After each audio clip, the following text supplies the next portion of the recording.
చేసేది కూలి పని. అయినా ముగ్గురు ఆడపిల్లలను ఉన్నంతలో అల్లారుముద్దుగా పెంచాడా తండ్రి. చిన్న చిన్న ఇబ్బందులు ఉన్నా పిల్లల వరకు రానివ్వకుండా పెంచారా తల్లిదండ్రులు. ఎంతో ఆనందంగా ఉన్న ఆ కుటుంబాన్ని చూసి విధికి కన్ను కుట్టిందో ఏమో.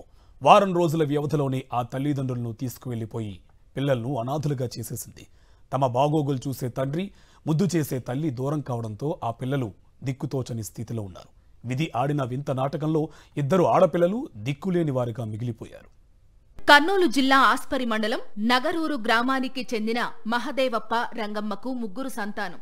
ముగ్గురు ఆడపిల్లలైనప్పటికీ ఎటువంటి ఇబ్బందులు లేకుండా ముగ్గురు కూతుర్లను బాగానే చూసుకున్నాడు మహదేవప్ప.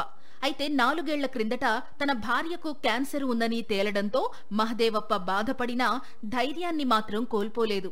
జూలై 15న తన భార్యకు డయాలసిస్ చేయించడానికి కర్నూలు గవర్నమెంట్ ఆసుపత్రికి తీసుకువెళ్లగా రంగమ్మను పరీక్షించిన వైద్యులు 10 రోజుల కన్నా ఎక్కువ రోజులు బతకదని చెప్పేశారు.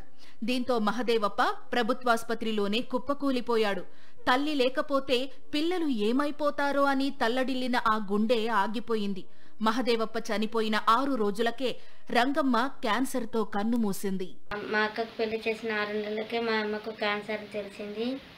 అందుకు బెంగతో మా నాన్న 6 నెలల 4 ఇయర్స్ నుంచి తిప్పి పడుతూనే ఉన్నాడు. డాక్టర్స్ 10 రోజుల్లోపే చనిపోతారని చెప్పినందుకు బెంగతో అప్పు మరియు దీని మీద బెంగతో హార్ట్ అటాక్ వచ్చి చనిపోయాడు.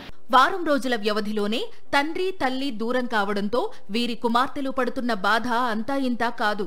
తమ అక్క పెళ్లి కోసం, తల్లి చికిత్స కోసం తండ్రి అప్పు చేశాడని, వాటిని ఎలా తీర్చాలో తెలియక దిక్కుతోచని స్థితిలో ఉన్నామని వాపోతున్నారు. అప్పులిచ్చిన వారు ఇంటికి వస్తుంటే ఏం సమాధానం చెప్పాలో తెలియడం లేదని, ప్రభుత్వమే తమను ఆదుకోవాలని కోరుతున్నారు. ప్రభుత్వమే మమ్మల్ని ఆదుకొని ఏదో ఒక స్థితిలోకి రావాలని. అమ్మా నాన్న ఎప్పుడు చనిపోయినారమ్మా?